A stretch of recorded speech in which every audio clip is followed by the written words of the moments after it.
Hi everybody, welcome to a chilly night in the MarninSaylor studio. Sky and I are here making some toys, and I just thought I'd take this opportunity to talk to you guys a bit about what the past couple months have been like for us and what opening the store has been like. It's been our busiest holiday season ever, and we only opened on the 30th, so that's quite an accomplishment for us.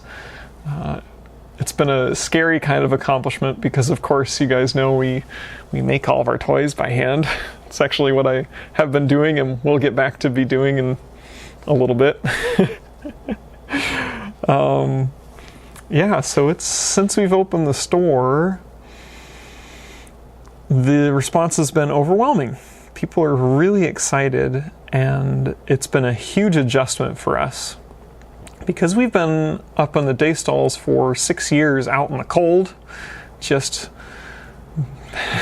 doing it, making it happen, selling on our little booth.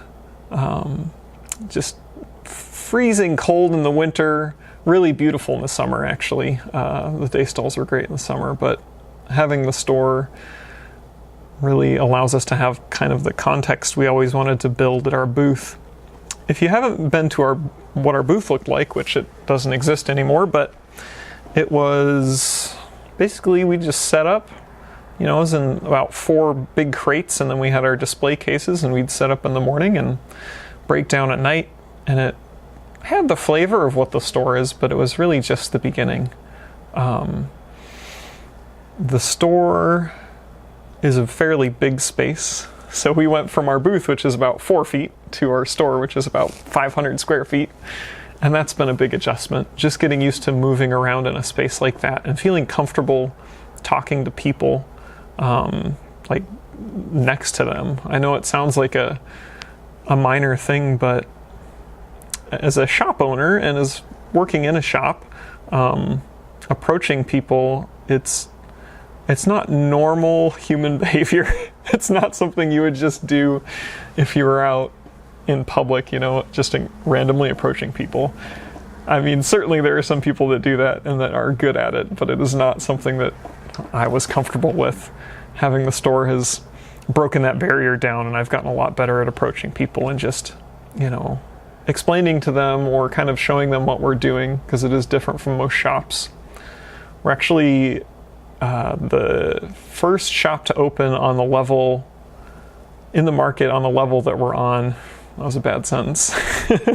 We're the first shop to open in that part of the market in 20 years. So it's fascinating for people that have been visiting for a long time to see us, because our store looks quite a bit different. What we sell and what we make is quite a bit different from most of the things you see.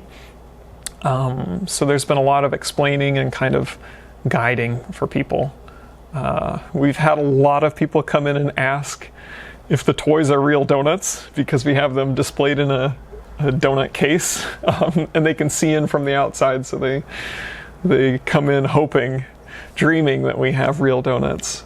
So that's kind of funny. Our space is really brightly lit, so we have a lot of people come in, and that's the first thing we hear a lot is, wow, it's bright in here. Or, is this a pop-up? It has a bit of a pop-up feel in our store right now because we just opened and we have sparse kind of decorations and not a ton of products for the space that we have. But again, that's just us growing into the space, which takes some time. There's so much to consider that we hadn't really thought of. But we're getting there.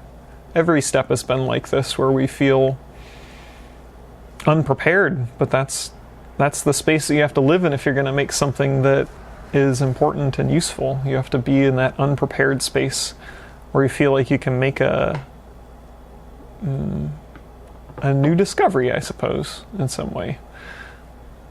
It's funny, I was thinking about how I feel like the same person that I was when we started in a lot of ways.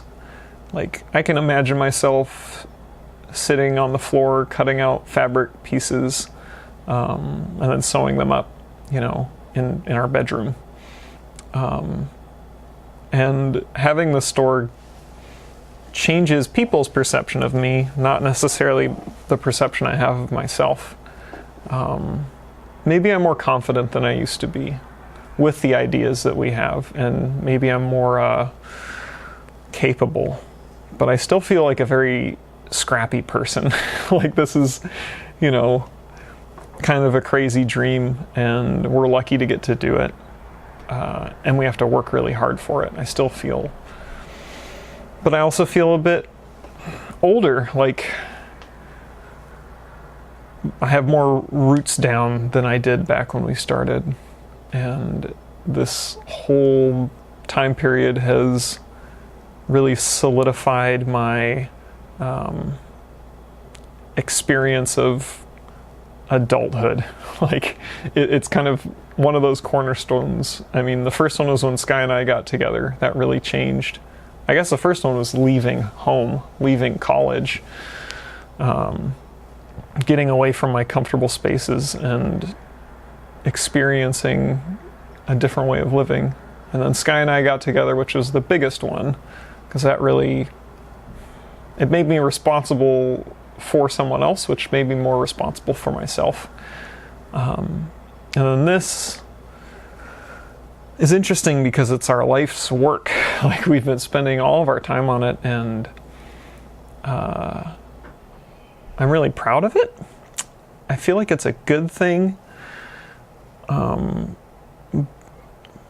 It's funny because you guys don't see all the little things. Like it's mostly little things that are just, it's like there's this weird sculpture that I saw. It was made out of fingernails. It's kind of gross, but all the little fingernails were, I guess, glued together or something, and the sculpture was in the shape of a bird, and it was like perfectly realized. And that's how I feel about the business, about toy making, or what we're doing. Like it's all these little things that were like difficult and